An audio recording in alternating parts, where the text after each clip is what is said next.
brought their custom of having tea in the afternoon. Usually with their tea, they would have cakes or biscuits. Biscuits are usually hard wafers, like, for example, ginger snaps. In fact, the Italian slang word for Englishman is cake eater. In the early days, all cookies were homemade. But in the late 19th century, biscuits began to be manufactured in large quantities by machine. In 1912, the National Biscuit Company, Nabisco, in the USA, introduced Oreo cookies. This cookie has a rich cream vanilla filling between two crispy chocolate wafers.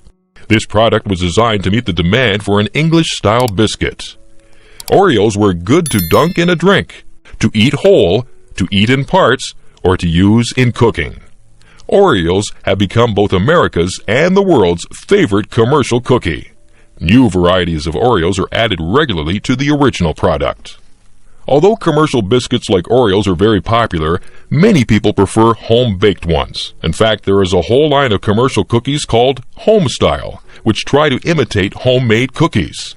The most popular cookie in America can be either bought in a package or baked at home. These are chocolate chip cookies. Ruth and Kenneth Wakefield operated the Toll House Inn in Whitman, Massachusetts. One day, in 1930, Mrs. Wakefield ran out of baking chocolate for her baking cookies. She broke up a chocolate bar and added the pieces to her cookie mix. She expected that the chocolate bits would melt into the dough when she baked them, but they didn't. Soon, chocolate chip cookies were being made commercially by adding small chunks of chocolate to regular chocolate cookie dough. Lots of people like to make their own by adding commercial chocolate chips to their dough. Now, chocolate chip cookies are the most popular kind of cookie in North America. Over 7 billion are eaten annually here.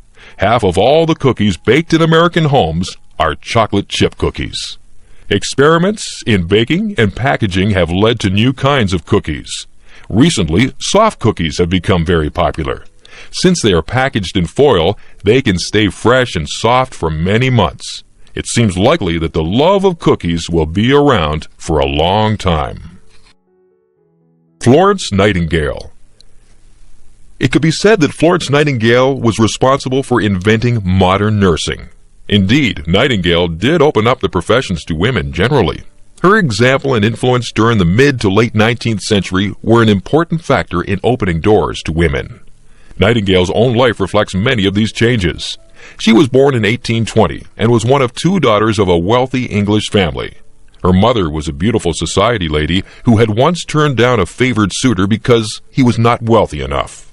She wanted both her daughters to be socially popular and to marry rich and important men. Florence's father ensured that she had a good education, but she was frustrated because girls and women were always under parental supervision. She felt called to a life of action, but her family insisted that she divide her time between being with her family and attending social functions. She was not allowed to do anything on her own. When she was 16, Nightingale said that God spoke to her and called her to do His work. But Florence didn't know what work she was being called to do. Years passed away while she sat with her mother and sister, or attended dances and concerts, or traveled to Europe. Nightingale became more angry and rebellious. She offended her family and friends by refusing to marry several prominent men who wanted to marry her. By the time she was 24, she had decided to be a nurse. But how did one become a nurse? At that time, the profession didn't seem promising. The only respectable nurses were those women in religious orders that ministered to the patient's spiritual health, but were not trained in medicine. The majority of nurses were poor, untrained women who were suspected of being too fond of men or alcohol, or both. In fact, one hospital preferred to hire unwed mothers as nurses because they had no reputations to lose. Nightingale's family was horrified by her plans. Their opposition delayed her plans, but could not stop them. In 1850, she visited a hospital in Germany for the first time. In 1853, she was appointed superintendent of a women's nursing home in London. But Florence was still waiting for her true calling. In 1855, the Times of London was printing reports from the Crimean War. France and England were fighting Russia in the Crimean Peninsula. After one Allied victory, the wounded French soldiers were well taken care of, but the wounded English soldiers were left to die. Back in England, there was a public outcry. It was Florence's opportunity. She was soon on her way to Istanbul, Turkey, with 38 nurses. Scutari, Turkey was the hospital where the British wounded were brought.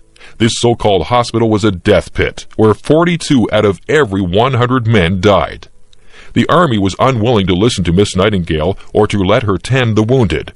She had to wait until conditions became so bad that the regular medical officers were overwhelmed. As soon as the army turned to her, she immediately went to work. She had the entire hospital cleaned, a new kitchen set up, and a good water supply obtained. The death rate dropped to 22 out of every 1,000. Nightingale became famous overnight. Although her efforts in the Crimean War injured her health, she continued her work back in London.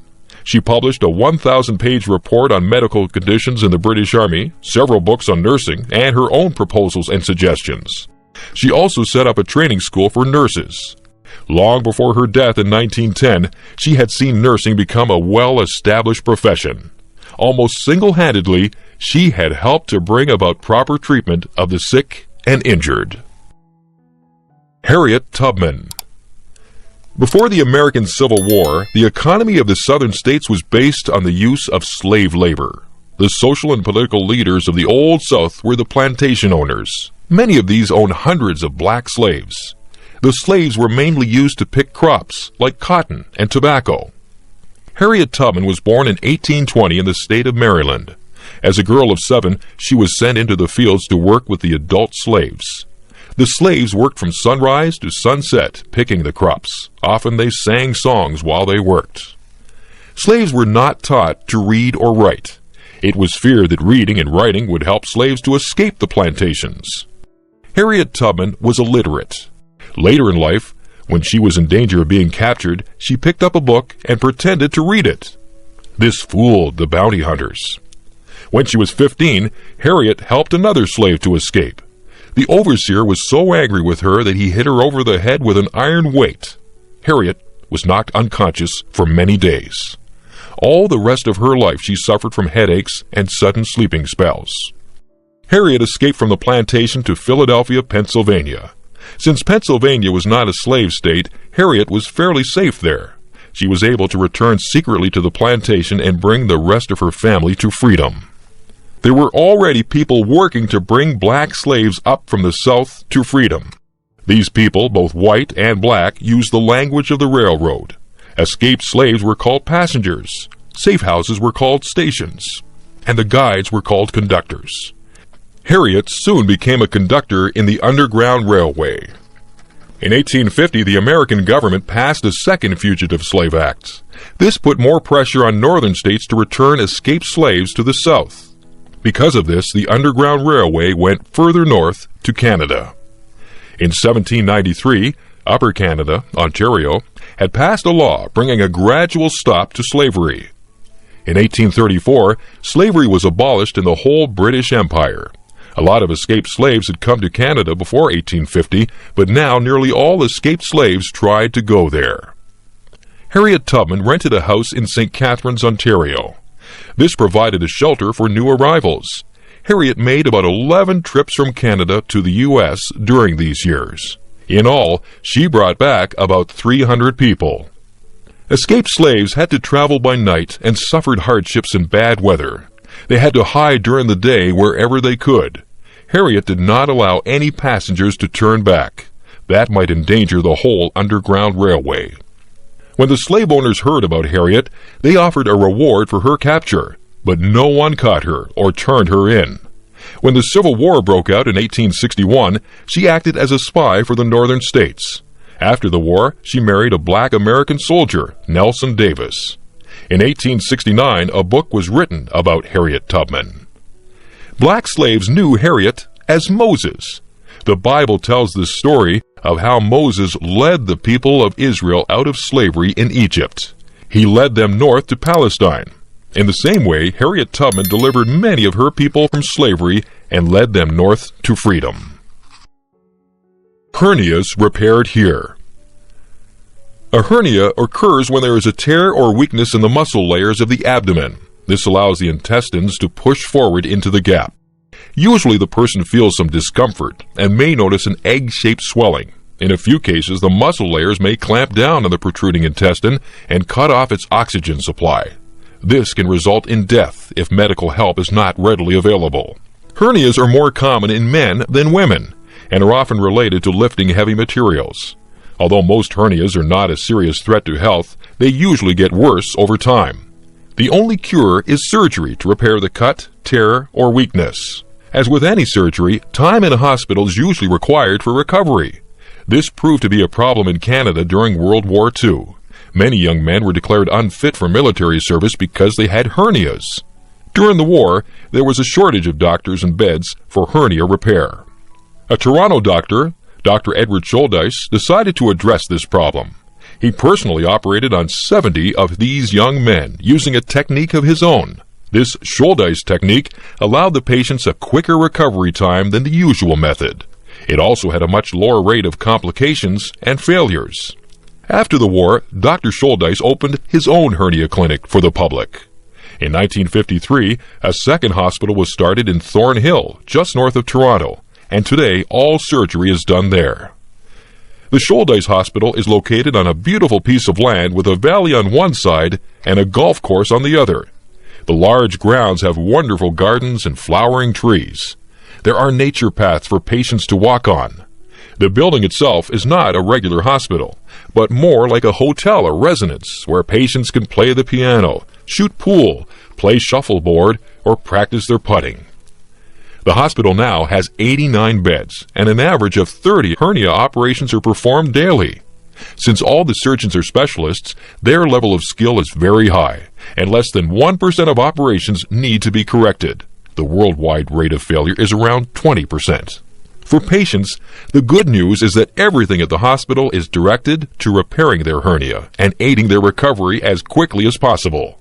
The staff encourages its patients to walk and exercise within 4 or 5 hours of surgery. Patients usually stay on for several more days until they are fully recovered and ready to go home. Schuldeis's best advertisements are his satisfied customers.